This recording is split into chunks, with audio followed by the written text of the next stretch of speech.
So ದೇವರು ಇದಾನ first of all? ಇವತ್ತು ಆ, ಬೇಕಾದಷ್ಟು ಹಲವಾರು ಒಂದು ಡಾಗ್ಮಾ ಸಿದ್ಧಾಂತಗಳಿದ್ದಾವೆ. ಒಂದು ಕ್ರಿಶ್ಚಿಯನ್ ಡಾಗ್ಮಾ ಇದೆ, ಮುಸ್ಲಿಂ ಡಾಗ್ಮಾಸ್ ಇದ್ದಾವೆ. ಸೊ ಈ ಥರ ಇಲ್ಲಿ ಕೂಡ ಒಂದು ಸನಾತನಿ ಅಂತ ಕರೆಯೋದ್ಬಿಟ್ಟು ಹಿಂದೂ ಅಂತ ಒಂದು ಇಟ್ಕೊಂಡಾಗ ಅದಕ್ಕೆ ಬೇಕಾದಷ್ಟು ದೇವರುಗಳಿದ್ದಾವೆ.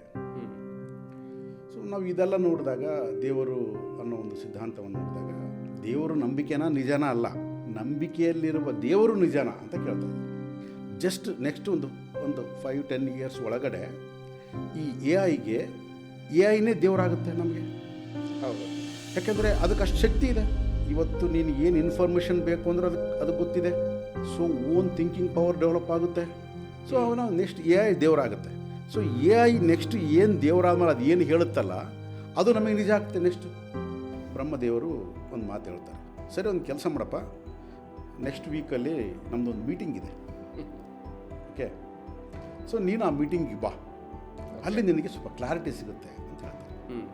ಅಲ್ಲಿ ಲಕ್ಷಾನುಗಟ್ಟಲೆ ಬ್ರಹ್ಮಗಳಿದ್ದಾರೆ.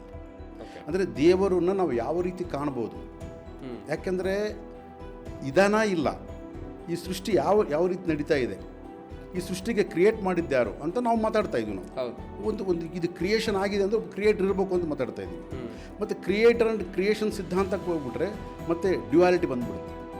ಅಂದರೆ ನಾನು ಅಂದ್ಕೊಂಡಿದ್ದೆ ಒಬ್ಬ ಬ್ರಹ್ಮ ಇದ್ದಾನೆ, ನಮ್ಮ ತಂದೆ ಒಂದು 14 ಲೋಕಗಳನ್ನು ಸೃಷ್ಟಿ ಮಾಡಿದ್ದಾನೆ. ಈ 14 ಲೋಕಗಳಿಗೆ ಆದಿ ಅಂತ ಯಾವುದು, ನಿನ್ನನ್ನು ಸೃಷ್ಟಿ ಮಾಡಿರ್ತಕ್ಕಂಥವ್ರು ಯಾರು, ನೀನು ಈ 14 ಲೋಕಗಳನ್ನು ಅದು ಹೇಗೆ ಸೃಷ್ಟಿ ಮಾಡಿದೆ, ನಿನಗೆ ಈ ನಾಲೆಡ್ಜಲ್ಲಿದ್ದ ಬಂತು, ಇದನ್ನು ಕೇಳೋದಕ್ಕೆ ನಾನು ಬಂದಿದ್ದು, ಬಟ್ ನೀವು ತೋರಿಸಿದ್ದೇನು ನನಗೆ. ಹಾಗಾದರೆ ಎಷ್ಟು ಲೋಕಗಳಿದ್ದಾವೆ? ಕ್ವಾಂಟಮ್ ಫಿಸಿಕ್ಸ್ ಕೂಡ ಅದನ್ನೇ ಹೇಳ್ತಾ ಇದೆ. ಈಗ ಸ್ಟಾರ್ಟಿಂಗ್ ಎಂಡಿಂಗ್ ಪಾಯಿಂಟ್ ಇದ್ರೆ ತಾನು ಇದಕ್ಕೆ ಏನಾದರೂ ಒಂದು ಸೊಲ್ಯೂಷನ್ ಬರಬೇಕಾದ್ರೆ ಸ್ಟಾರ್ಟಿಂಗ್ ಎಂಡಿಂಗ್ ಪಾಯಿಂಟೇ ಇಲ್ಲ. ಇವತ್ತು ಯೂನಿವರ್ಸ್ ಅಂತೀವಿ, ಮಲ್ಟಿವರ್ಸ್ ಅಂತ ಕರೀತಾರೆ, ಪ್ಯಾರಲಲ್ ಯೂನಿವರ್ಸಸ್ ಅಂತ ಕರೀತಾರೆ. ಸೊ ಅದಕ್ಕಾಗಿ ಸೈಂಟಿಸ್ಟ್ಗಳು ಏನು ಮಾಡ್ತಾರೆ ಅಂತಂದರೆ, ದೇವರ ಸಿದ್ಧಾಂತನ ನಂಬಲ್ಲ ಅಂತಂದರೆ, ದೇವರನ್ನ ನಂಬಲ್ಲ ಅಂತಂದ್ರೆ ಅರ್ಥ ನಾವು ಅಂದುಕೊಂಡಿರ್ತಕ್ಕಂಥ ನಮ್ಮ ನಂಬಿಕೆಯಲ್ಲಿರ್ತಕ್ಕಂಥ ದೇವರನ್ನ ಅವ್ರು ನಂಬಲ್ಲ.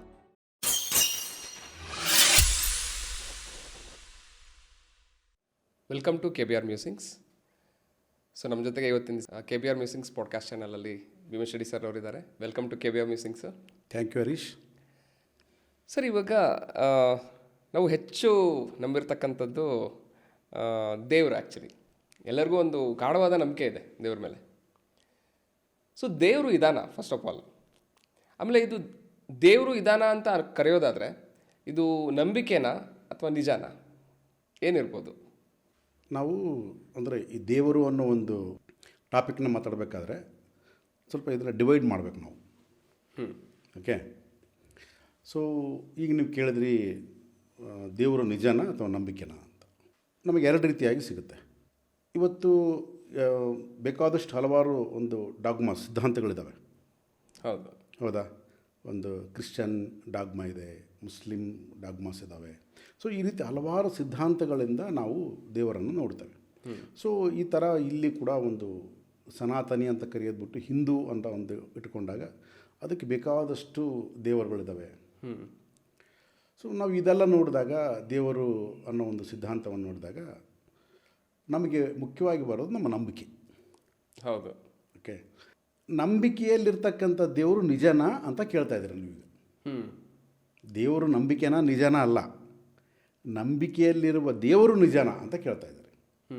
ಸೊ ಇಲ್ಲಿ ನಮಗೆ ಫಸ್ಟ್ ಆಫ್ ಆಲ್ ನಾವು ದೇವರು ಅನ್ನೋದನ್ನು ಏನಂತ ಒಂದು ಡಿಫೈನ್ ಮಾಡ್ಕೋಬೇಕಾಗತ್ತೆ ಫಸ್ಟ್. ಯಾಕಂದರೆ ಯಾವುದೇ ಒಂದು ಮೂಲ ವಸ್ತುವಿನ ಕುರಿತು ಮಾತಾಡಬೇಕಾದ್ರೆ ನಾವು ಆ ಮೂಲ ವಸ್ತು ಏನು, ವಾಟ್ ಈಸ್ ದ್ಯಾಟ್, ಅದರ ಕುರಿತು ಮಾತಾಡಿದಾಗ ನಮಗೆ ನೆಕ್ಸ್ಟ್ ನಾವು ಕ್ಲಾರಿಟಿಯಾಗಿ ಮಾತಾಡ್ಕೋಬೋದು. ಈಗ ನಿಮ್ಮ ಒಂದು ಇದರಲ್ಲಿ ದೇವರು ಅಂದರೆ ಏನು? ಸೊ ಯೂಶಲಿ ನಾವು ದೇವರು ಅಂತ ಹೇಳಿದರೆ ನಮಗೆ ಕಣ್ಣಿಗೆ ಬರೋದು ಮೂರ್ತಿ ಫಸ್ಟ್ ಆಫ್ ಆಲ್. ಅಲ್ಲಲ್ಲ, ನಾನು ಹೇಳ್ತಿರೋದು ಮೂರ್ತಿಗಳು, ರೂಪಗಳು ಹಲವಾರು ಇರ್ಬೋದು.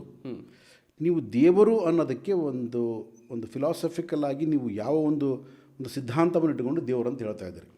ಅಂದರೆ ಇದನ್ನು ನಾನು ಕಾಣದೇ ಇರತಕ್ಕಂಥ ಒಂದು ಶಕ್ತಿ ಅಂತ ಹೇಳಿ ಕರಿಬೋದು ಆ್ಯಕ್ಚುಲಿ. ಸರಿ, ಅದು ಕಾಣದೇ ಇರತಕ್ಕಂಥ ಶಕ್ತಿ ಅಂತ ಅಂದ್ಕೊಳ್ಳಿ ಒಂದು ರೀತಿ. ಅದಕ್ಕೂ ನಿಮಗೆ ಯಾಕೆ ಸಂಬಂಧ?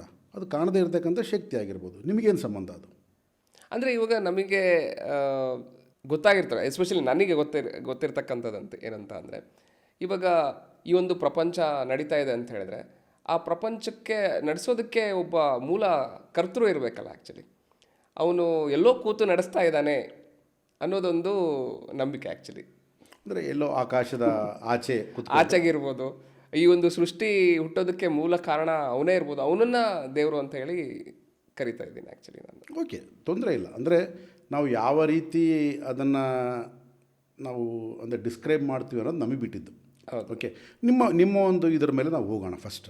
ಅಂದರೆ ಎಲ್ಲೋ ಒಂದು ಕಡೆ ಮೂಲೆ, ಎಲ್ಲೋ ಆಕಾಶದ ಆಚೆ ಕೂತ್ಕೊಂಡು ಇದೆಲ್ಲ ಒಂದು ಸೃಷ್ಟಿನ ಜಗತ್ತನ್ನು ನಡೆಸ್ತಾನೆ ಅನ್ನೋ ಒಂದು ಇದ್ರ ಮೇಲೆ ಹೋಗೋಣ. ಓಕೆ, ಈಗ ಆಕಾಶದ ಆಚೆ ಕೂತ್ಕೊಂಡು ಇಷ್ಟೆಲ್ಲ ಯೂನಿವರ್ಸ್ನ ಅವನು ಕ್ರಿಯೇಟ್ ಮಾಡಿರಬೇಕಾದ್ರೆ ಅವನು ಎಷ್ಟು ದೊಡ್ಡವನಿರಬೇಕು?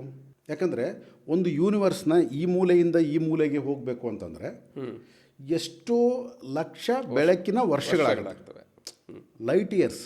ಹೌದು. ಓಕೆ, ಎಷ್ಟೋ ಲಕ್ಷ ಬೆಳಕಿನ ವರ್ಷಗಳಾದರೆ ಒಂದು ಯೂನಿವರ್ಸಿಂದ ಇನ್ನೊಂದು ಯೂನಿವರ್ಸ್ನ ಟ್ರಾವೆಲ್ ಮಾಡ್ಬೋದು ಅಂತ ಹೇಳ್ತಾರೆ. ಬಟ್ ಅದಕ್ಕೆ ಯಾವುದು ಕನ್ಫರ್ಮೇಷನ್ ಇಲ್ಲ ಆ್ಯಕ್ಚುಲಿ. ಅದು ಕೂಡ ಒಂದು ಥಿಯರಿನೇ. ಸೊ ಈ ಯೂನಿವರ್ಸ್ ಅನ್ನೋದು ಎಲ್ಲ ಥಿಯರಿನೇ. ಸೊ ಹೋಗೋದಂಗೆ ಮತ್ತು ಇಂಥ ಯೂನಿವರ್ಸ್ನ ಕ್ರಿಯೇಟ್ ಮಾಡಿದಂಥ ಅವನು ಅದಕ್ಕಿಂತ ದೊಡ್ಡದಾಗಿರ್ಬೇಕಾ? ಹೌದು. ಏನೇ ಒಂದು ಪ್ರಾಡಕ್ಟ್ನ ತಯಾರು ಮಾಡಬೇಕು ಅಂತಂದರೆ ಅದಕ್ಕಿಂತ ದೊಡ್ಡದಾಗಿರ್ಬೇಕು ಅವನು. ಓಕೆ, ಮತ್ತು ಇಷ್ಟು ದೊಡ್ಡವನಾಗಿರ್ತಕ್ಕಂಥ ಅವನಿಗೆ ನಾನು ಅಂದರೆ ಅಷ್ಟು ದೊಡ್ಡದಾಗಿರ್ತಕ್ಕಂಥ ಯೂನಿವರ್ಸಲ್ಲಿರ್ತಕ್ಕಂಥ ಒಂದು ಭೂಮಿಯಲ್ಲಿ ನಾನು ಒಂದು ಮೂಲೆಯಲ್ಲಿ ಕೂತ್ಕೊಂಡು ಇವತ್ತು ಮಾತಾಡ್ತಾ ಇದ್ದೀನಿ. ಹೌದು. ಸೊ ಆಗ ಅವನನ್ನು ಒಂದು ವೇಳೆ ಇದ್ರೂ ಕೂಡ ನನಗೆ ನೋಡ್ತಕ್ಕಂಥ ಒಂದು ಇದು ಸಾಧ್ಯ ಇದೆಯಾ? ಅಂದರೆ ಕಣ್ಣುಗಳಿದಾವ? ಅಂದರೆ ನಾನು ಅವನನ್ನು ನೋಡ್ತಕ್ಕಂಥ ಕಣ್ಣುಗಳು ನನಗಿದೆ ಇದ್ದಾವ, ಒಂದನೇದು. ಎರಡನೇದು, ಸೊ ಅವನ ಒಂದು ಟೈಮ್ ಫ್ರೇಮ್ ಮುಂದೆ ನನ್ನ ಟೈಮ್ ಫ್ರೇಮ್ ಎಷ್ಟು? ಸೊ ಆಗ ನಾನು ಅವನನ್ನು ಅರ್ಥ ಮಾಡ್ಕೊಳ್ಳೋದಾಗಿರ್ಬೋದು, ಅವನನ್ನು ನಡೆಸೋದಾಗಿರ್ಬೋದು, ಇದೆಲ್ಲವೂ ಸಾಧ್ಯನಾ? ಆ ಒಂದು ಹ್ಯೂಜ್ ಇದರಲ್ಲಿ ನೋಡಿಕೊಂಡಾಗ ನಾವು ಆಗುತ್ತಾ? ನಾವು ದೇವರನ್ನು ಯಾಕೆ ಬೇಕು ಅಂತ ಅಂದ್ಕೊಳ್ತಾ ಇದ್ದೀವಿ ಅನ್ನೋದು ಇಂಪಾರ್ಟೆಂಟ್. ಇಲ್ಲಿ ದೇವರು ಇದ್ದಾನಾ ಇಲ್ಲ ಅನ್ನೋದಕ್ಕಿಂತ ದೇವರು ನನಗೆಷ್ಟು ಅವಶ್ಯಕತೆ. ಸೊ ನನ್ನ ಅವಶ್ಯಕತೆಗೆ ಅನುಗುಣವಾಗಿ ನಾನು ದೇವರನ್ನು ಕೇಳ್ತಾ ಇದ್ದೀನಿ ನಾನು. ಹೊರತು ದೇವರು ಇದಾನೋ ಇಲ್ಲೋ ನನಗೂ ಕನ್ಫರ್ಮೇಷನ್ ಇಲ್ಲ. ನಿಮಗಿದೆಯಾ ಕನ್ಫರ್ಮೇಷನು? ಇಲ್ಲ. ಓಕೆ, ಸುಮ್ಮನೆ ಎಲ್ಲೋ ನಂಬಿಕೆ ಅಂತ ಅನ್ಬೋದು. ನಂಬಿಕೆ ಕೂಡ, ಆ ನಂಬಿಕೆಯಲ್ಲೂ ಕೂಡ ಕನ್ಫರ್ಮೇಷನ್ ಇಲ್ಲ ನಿಮಗೆ. ಯಾಕಪ್ಪ, ಒಂದು ಸುಮ್ಮನೆ ಇದ್ದರೆ ಇರ್ಬೋದೇನೋ, ಒಂದು ಕೈ ಮುಗಿದ್ರೆ ಏನಾಯಿತು, ಏನಾದರೂ ಕೆಲಸ ಆಗಬೇಕಾಗಿತ್ತು. ಈಗ ಯಾವುದೋ ಆಫೀಸರ್ ಇದ್ದಾನೆ, ಓಕೆ, ಅವನಿಗೆ ಒಂದು ಸಲಾಮ್ ಹೊಡೆದ್ರೆ, ನಮಸ್ಕಾರ ಹೊಡೆದ್ರೆ ಏನೋ ಒಂದು ಕೆಲಸ ಆಗುತ್ತೆ ಅನ್ನೋದು ಎಷ್ಟು ಸತ್ಯನೋ, ಇಲ್ಲೂ ಕೂಡ ಅಷ್ಟೇ. ಎಲ್ಲೋ ಒಂದು ಇದ್ದರೆ ಇರ್ಬೋದೇನೋ, ಅವನಿಗೆ ಒಂದಿಷ್ಟು ಕೈ ಮುಗಿದ್ರೆ ಏನಾಯಿತು, ಒಂದಿನ ಒಂದು ಒಂದು ಒಂದು ನಮಸ್ಕಾರ ಮಾಡಿದ್ರೆ ಏನಾಯಿತು, ಆದರೆ ಆಗ್ಬೋದೇನೋ. ಈ ಒಂದು ಸೈದ್ಧಾಂತಿಕವಾಗಿ ನಾವು ಆಲೋಚನೆ ಮಾಡಿ ನಾವು ದೇವರನ್ನು ನೋಡ್ತಾ ಇದೆಯೇ ಹೊರತು ದೇವರನ್ನು ದೇವರ ದೃಷ್ಟಿಯಲ್ಲಿ ನಾವು ಹೇಗೆ ನೋಡೋಕ್ಕಾಗ್ತಾ ಇಲ್ಲ. ಓಕೆ ಓಕೆ ಇನ್ನು ಎರಡನೇ ತಗೊಳ್ಳೋಣ. ಇವತ್ತು ಎ ಐ ಡೆವಲಪ್ ಆಗ್ತಾ ಇದೆ. ಜಸ್ಟ್ ನೆಕ್ಸ್ಟ್ ಒಂದು 5-10 ಇಯರ್ಸ್ ಒಳಗಡೆ ಈ ಎ ಐನೇ ದೇವರಾಗುತ್ತೆ ನಮಗೆ. ಹೌದು. ಯಾಕೆಂದರೆ ಅದಕ್ಕೆ ಅಷ್ಟು ಶಕ್ತಿ ಇದೆ. ಇವತ್ತು ನೀನು ಏನು ಇನ್ಫಾರ್ಮೇಷನ್ ಬೇಕು ಅಂದರೆ ಅದಕ್ಕೆ ಗೊತ್ತಿದೆ. So own thinking power develop ಆಗುತ್ತೆ. ಸೊ ಅವನ ನೆಕ್ಸ್ಟ್ ಎ ಐ ದೇವರಾಗುತ್ತೆ. ಸೊ ಎ ಐ ನೆಕ್ಸ್ಟ್ ಏನು ದೇವರಾದ್ಮೇಲೆ ಅದು ಏನು ಹೇಳುತ್ತಲ್ಲ ಅದು ನಮಗೆ ನಿಜ ಆಗ್ತದೆ ನೆಕ್ಸ್ಟು. ಓಕೆ, ಇವಾಗ ಏನಾಗ್ತಾ ಇದೆ, ಈ ಧರ್ಮಗಳು ಅಂತ ಕರಿಬಾರ್ದು, ಮತಗಳನ್ನು ಆಧಾರವಾಗಿಟ್ಟುಕೊಂಡು ನಾವು ಇದನ್ನು ದೇವರನ್ನು ನೋಡ್ತಾ ಇದ್ದೀವಿ. ಈಗ ಕ್ರಿಶ್ಚಿಯನ್ ಮತ ಇದೆ ಅಂತ ಅಂದ್ಕೊಳ್ಳಿ.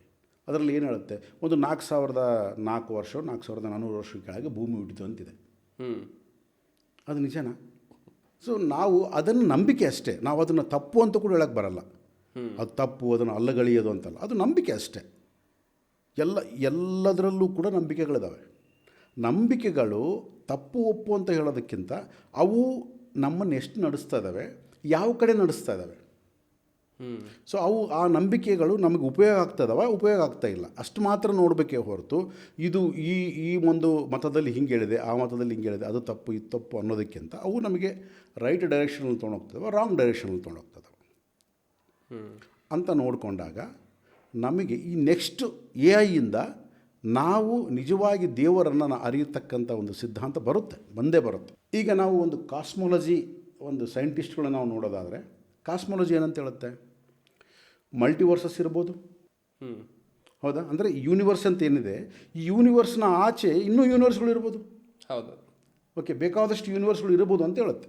ಹ್ಞೂ. ಈಗ ನಾನು ನಿಮಗೆ ಒಂದು ಪುರಾಣದ ಒಂದು ಕಥೆಯನ್ನು ಹೇಳ್ತೇನೆ ನಾನು. ಅಂದರೆ ಆ ಪುರಾಣದ ಕತೆ ಇದಕ್ಕೆ ಎಷ್ಟು ಅನುಬಂಧವಾಗಿದೆ ಅಂತ ನಿಮಗೆ ಗೊತ್ತಾಗುತ್ತೆ ಈ ದೇವರು ಅನ್ನೋ ವಿಷಯದಲ್ಲಿ.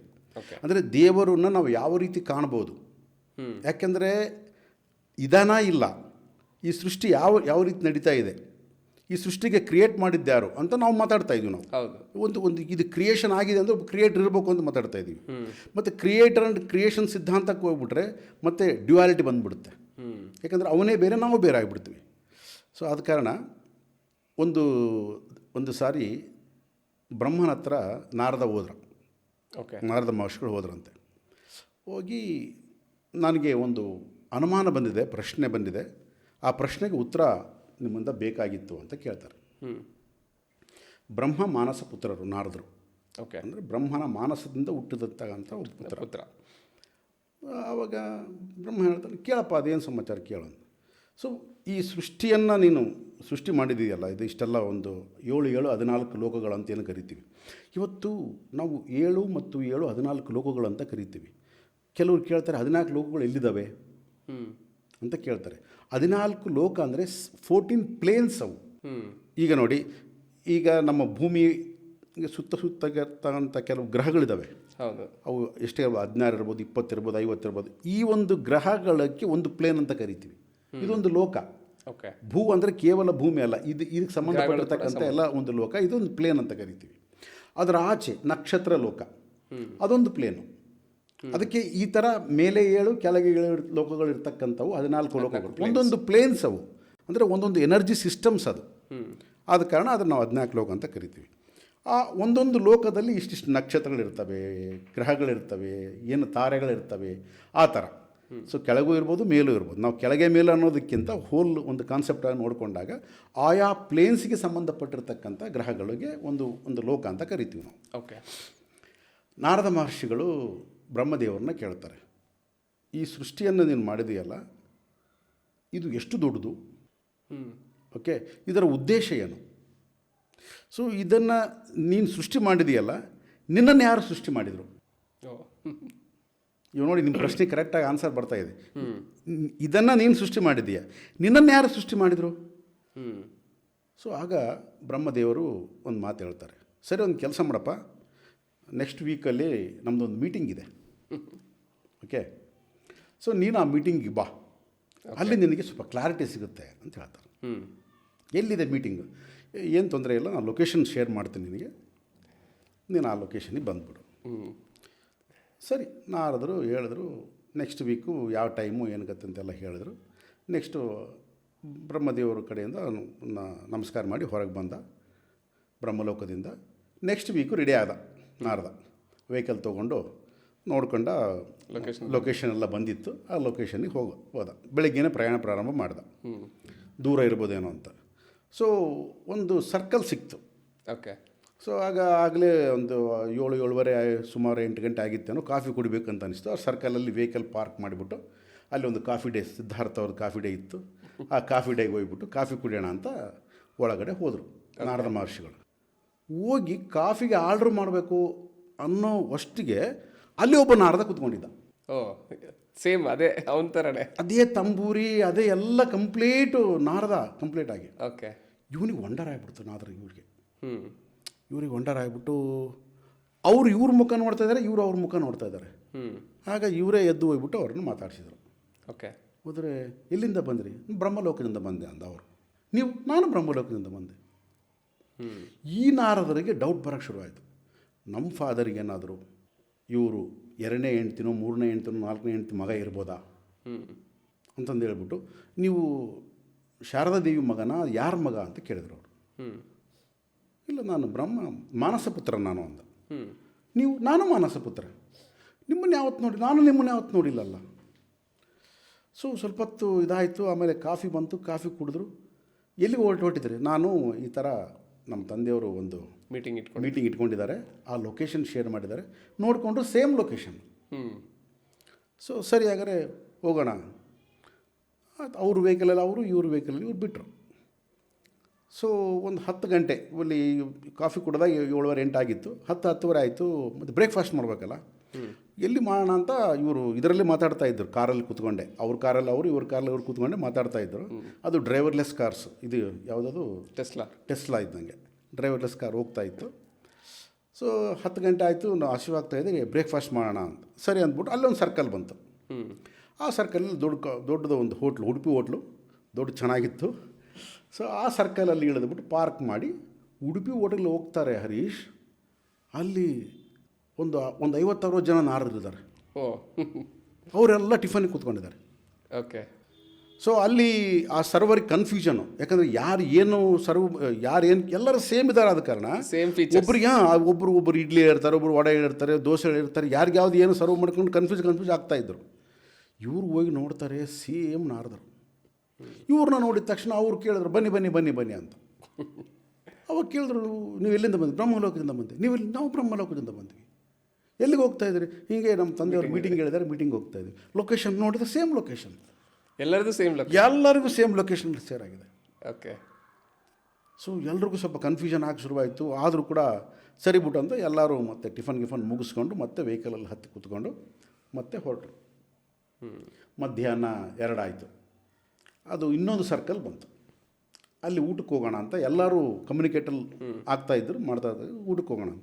ಇವರೊಂದು 50-60 ವೆಹಿಕಲ್ಸ್ ಪಾರ್ಕ್ ಮಾಡಿಬಿಟ್ಟು ಇವ್ರು ಕೆಳಗಿಳಿದು ಹೋಗ್ತಾರೆ ಹರೀಶ್. ಅಲ್ಲಿ 100 ಜನ ಇದ್ದಾರೆ. ಅಲ್ಲಿ ನಾರದರು ಎಲ್ಲರೂ ಊಟಕ್ಕೆ ಕೂತ್ಕೊಂಡಿದ್ದಾರೆ.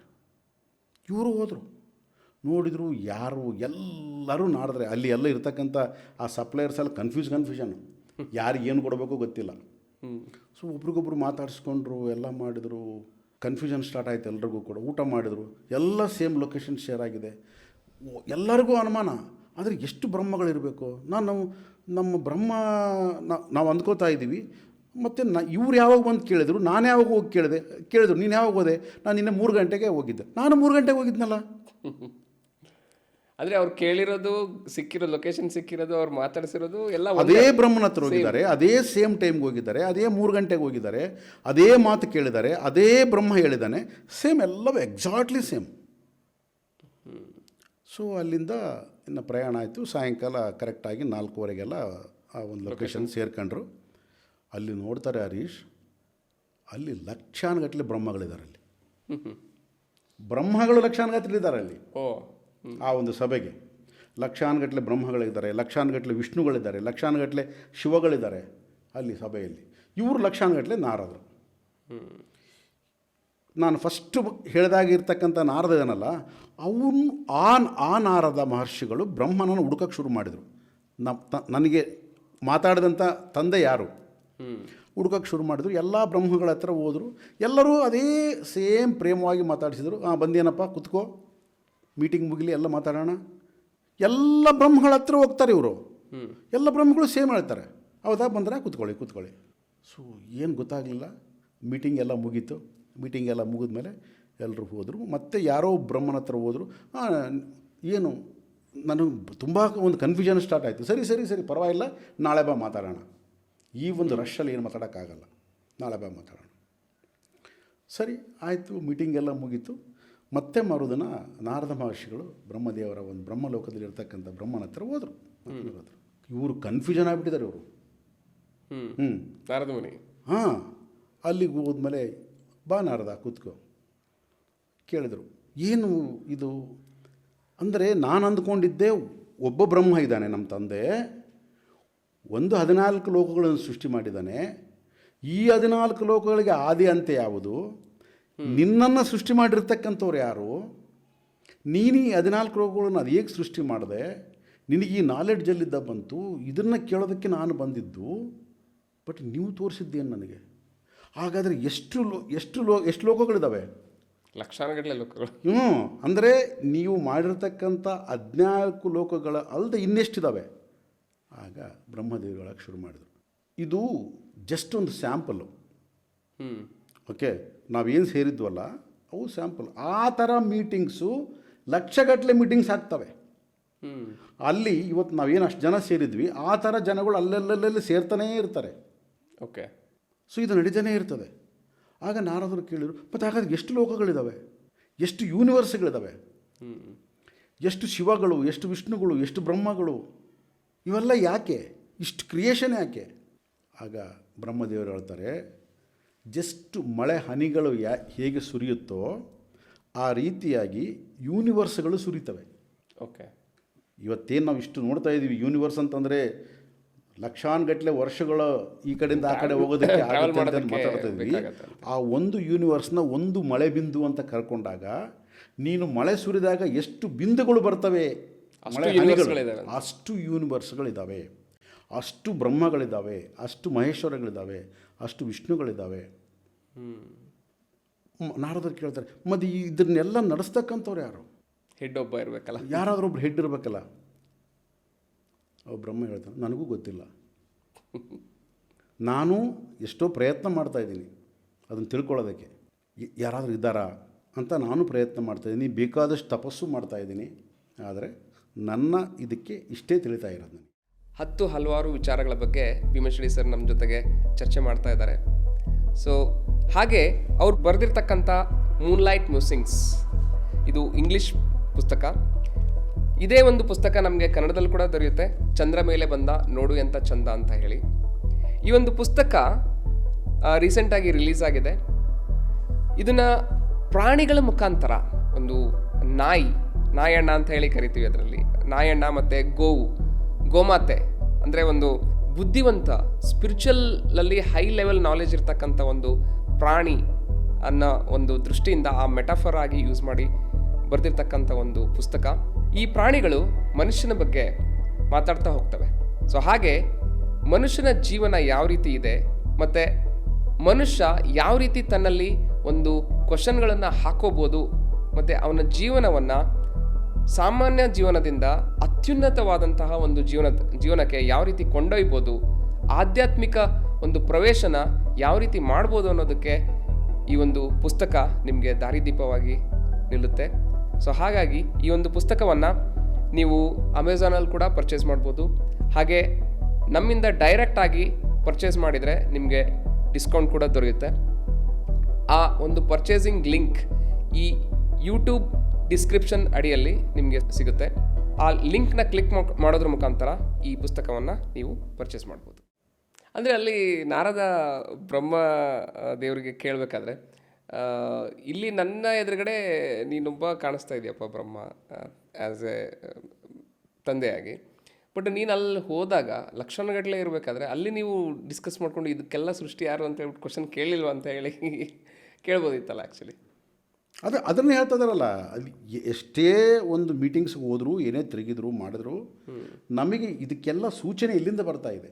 ಹೌದು, ಯಾರು ಇನ್ಫಾರ್ಮೇಷನ್ ಮಾಡಿ ಅಂತ ಹೇಳೋರು ಯಾರು? ಹೇಳಿದವ್ರು ಯಾರು? ಸೇರಿಸೋರು ಯಾರು? ಮಾಡೋರು ಯಾರು?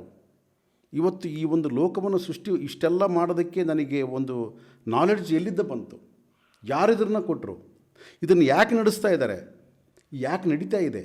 ಇದು ಹುಟ್ಟು ಎಲ್ಲಿ, ಮೂಲ ಎಲ್ಲಿ ಹುಟ್ಟಿತು, ಇದಕ್ಕೆ ಮಧ್ಯ ಎಲ್ಲಿ, ಇದಕ್ಕೆ ಅಂತ್ಯ ಎಲ್ಲಿ, ನನಗೂ ಗೊತ್ತಿಲ್ಲ ಕಣಪ್ಪ ಅಂತ ಹೇಳ್ತಾರೆ. ಜಸ್ಟ್ ಇವಾಗ ಕ್ವಾಂಟಮ್ ಫಿಸಿಕ್ಸ್ ಕೂಡ ಅದನ್ನೇ ಹೇಳ್ತಾ ಇದೆ ಈಗ. ಅದಕ್ಕೆ ನೀವು ಯಾವುದನ್ನೇ ತೊಗೊಂಡೋಗ್ರೂ ಕೂಡ ಒಂದು ಸ್ಟಾರ್ಟಿಂಗ್ ಅಂತ ಎಂಡಿಂಗ್ ಅಂತ ಪಾಯಿಂಟೇ ಇಲ್ಲ. ಸ್ಟಾರ್ಟಿಂಗ್ ಎಂಡಿಂಗ್ ಪಾಯಿಂಟ್ ಇದ್ರೆ ತಾನು ಇದಕ್ಕೆ ಏನಾದರೂ ಒಂದು ಸೊಲ್ಯೂಷನ್ ಬರಬೇಕಾದ್ರೆ ಸ್ಟಾರ್ಟಿಂಗ್ ಎಂಡಿಂಗ್ ಪಾಯಿಂಟೇ ಇಲ್ಲ. ಇವತ್ತು ಯೂನಿವರ್ಸ್ ಅಂತೀವಿ, ಮಲ್ಟಿವರ್ಸ್ ಅಂತ ಕರೀತಾರೆ, ಪ್ಯಾರಲಲ್ ಯೂನಿವರ್ಸಸ್ ಅಂತ ಕರೀತಾರೆ. ಸೊ ಅವೆಲ್ಲ ಥೇರೀಸ್ ಇರ್ಬೋದು, ಇಲ್ಲ ಅಂತಲ್ಲ, ಬಟ್ ಅವ್ರಿಗೂ ಕೂಡ ಈಗಾಗಲೇ ಸ್ಟಾರ್ಟ್ ಆಗಿದೆ. ಇದು ಏನಿದು, ಎಲ್ಲಿ ಹುಟ್ಟುತ್ತಾ ಇದೆ, ಯಾಕೆ ಹುಟ್ಟುತ್ತಾ ಇದೆ?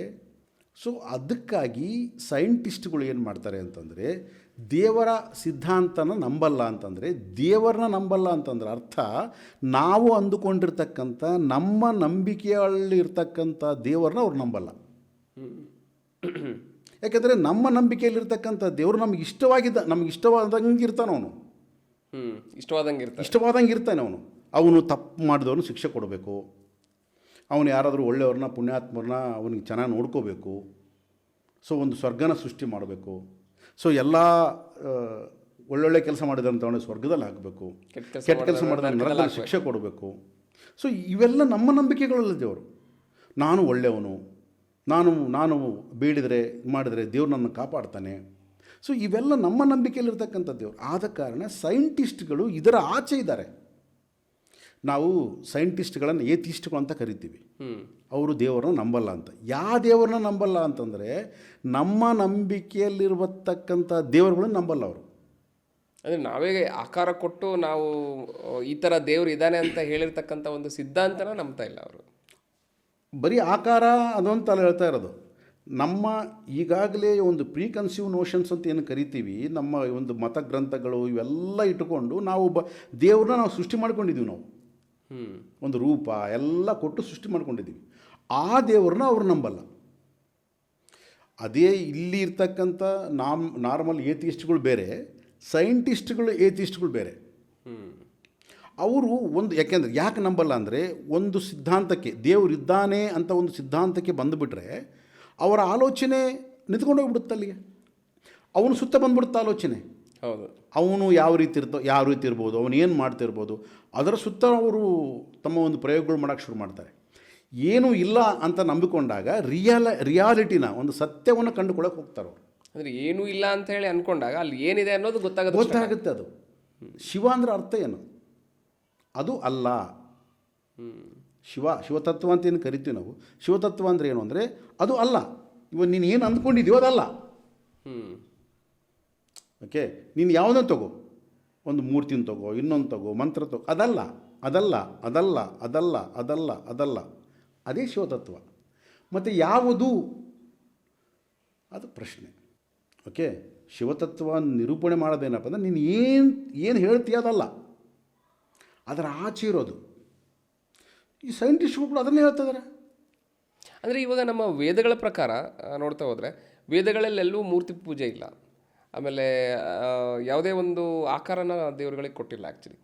ಬಟ್ ವೇದಗಳ ಪ್ರಕಾರ ಒಂದು ದೇವರು ಅನ್ನೋದು ಯಾವ ಥರ ಇರ್ಬೋದು? ಇದು ಯೂನಿವರ್ಸ್ನ ಆಚೆ ಇರ್ತಕ್ಕಂಥ ನಾವು ಮಾತಾಡ್ತಾ ಹೋದ್ವಿ ಇವಾಗ. ಆ್ಯಕ್ಚುಲಿ ವೇದಗಳ ಪ್ರಕಾರ ಅಂತ ನಾವು ಮಾತಾಡಬೇಕಾದ್ರೆ ಅದಕ್ಕೆ ನಮ್ಮಲ್ಲಿ ವೇದಾಂತ ಅಂತ ಒಂದಿದೆ.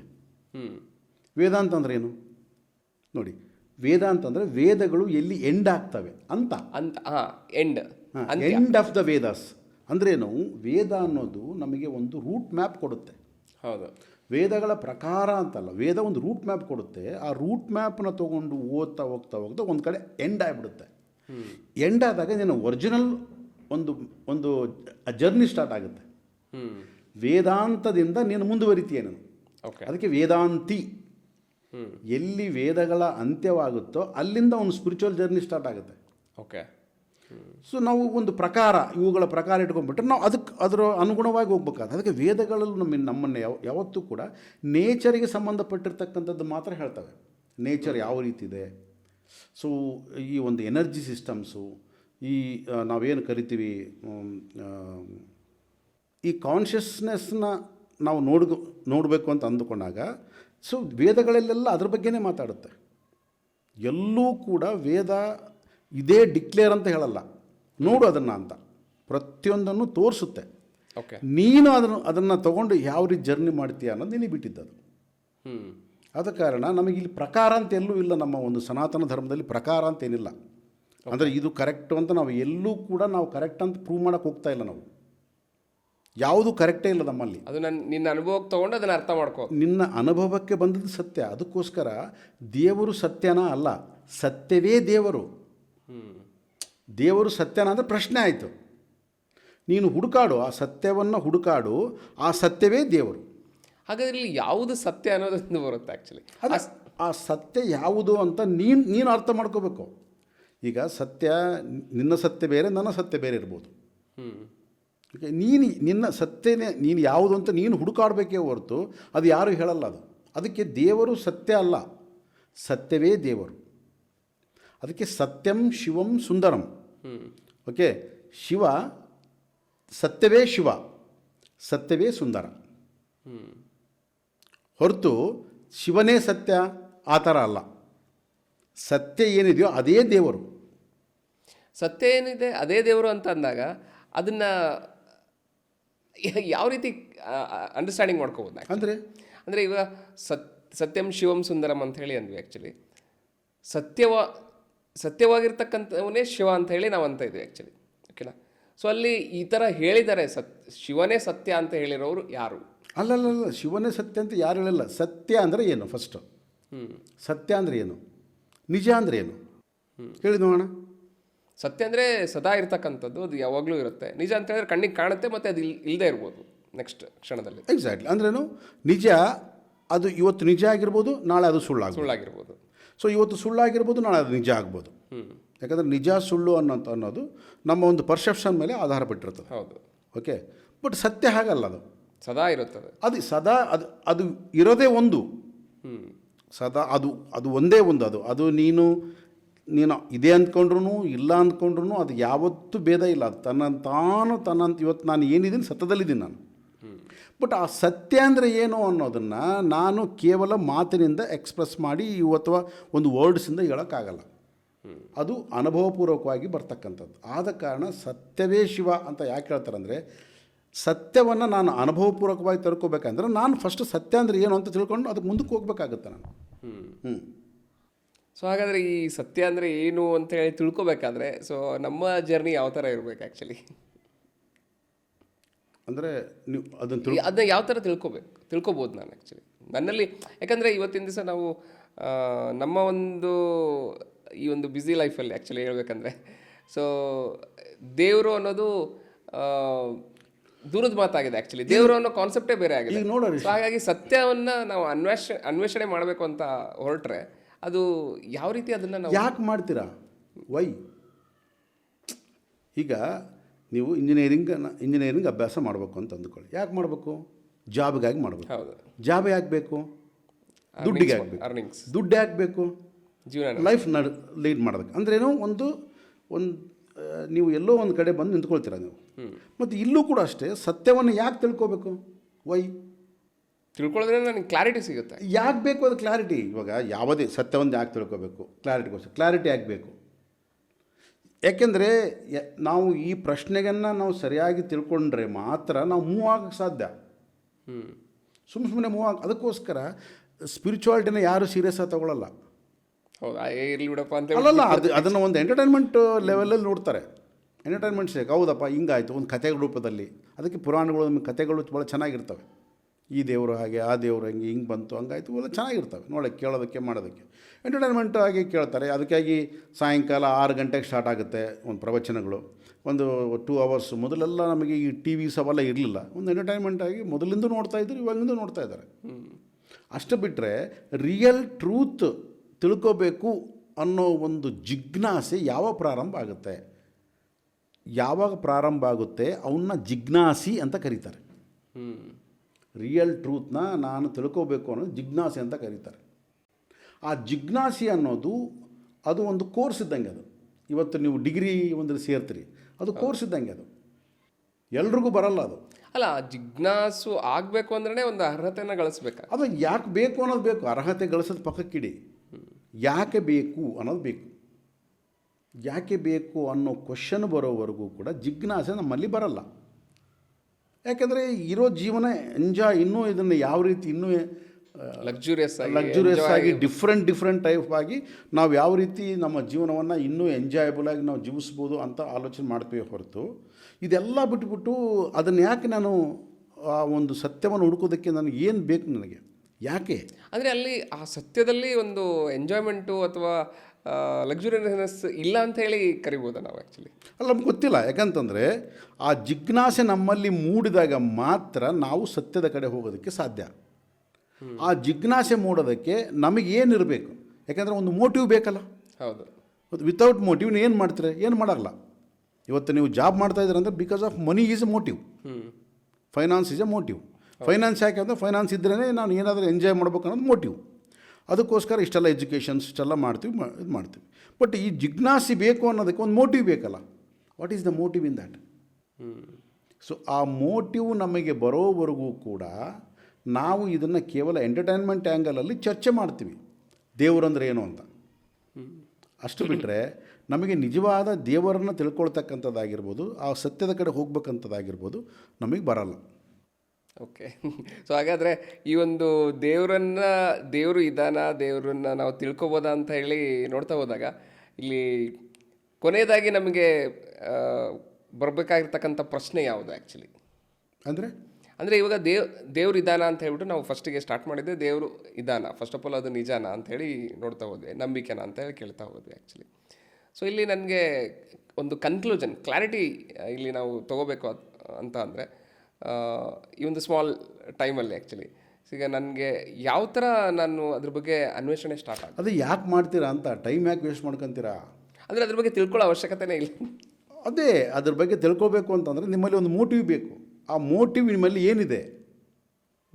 ಸುಮ್ಮನೆ ತಮಾಷೆಗೆ ಒಂದು ಎಂಟರ್ಟೈನ್ಮೆಂಟ್ ಆ್ಯಂಗಲಲ್ಲಿ ನೀವು ಅದನ್ನು ತಿಳ್ಕೊಳ್ಳೋಕ್ಕೆ ಹೋದರೆ ಅದು ಏನು ವೇಸ್ಟ್, ಅದು ಟೈಮ್ ವೇಸ್ಟ್ ಆಗುತ್ತೆ. ಅದು ಜಿಜ್ಞಾಸೆ ನಿಮ್ಮಲ್ಲಿ ಇಲ್ಲ ಅಂತಂದಾಗ ಎಂಟರ್ಟೈನ್ಮೆಂಟ್ ಆ್ಯಂಗಲಲ್ಲಿ ತಿಳ್ಕೊಬೇಕಂತಂದರೆ ಸುಮ್ಮನೆ ಎಂಟರ್ಟೈನ್ಮೆಂಟ್ ಆ್ಯಂಗಲಲ್ಲಿ ಯಾವೊಂದು 4 ಮಾತು ಮಾತಾಡ್ಬೋದು ಬಿಟ್ಟರೆ ನಿಜವಾಗಿರ್ತಕ್ಕಂಥ ಒಂದು ಸತ್ಯದ ಕಡೆ ನಾವು ಹೋಗೋದಕ್ಕೆ ಸಾಧ್ಯ ಇಲ್ಲ ಅಂತಾರೆ. ಅದು ಕೂತು ಸುಮ್ಮನೆ ಚರ್ಚೆ ಮಾಡಿ ಟೈಮ್ ವೇಸ್ಟ್ ಮಾಡೋಕ್ಕಾಗುತ್ತೆ.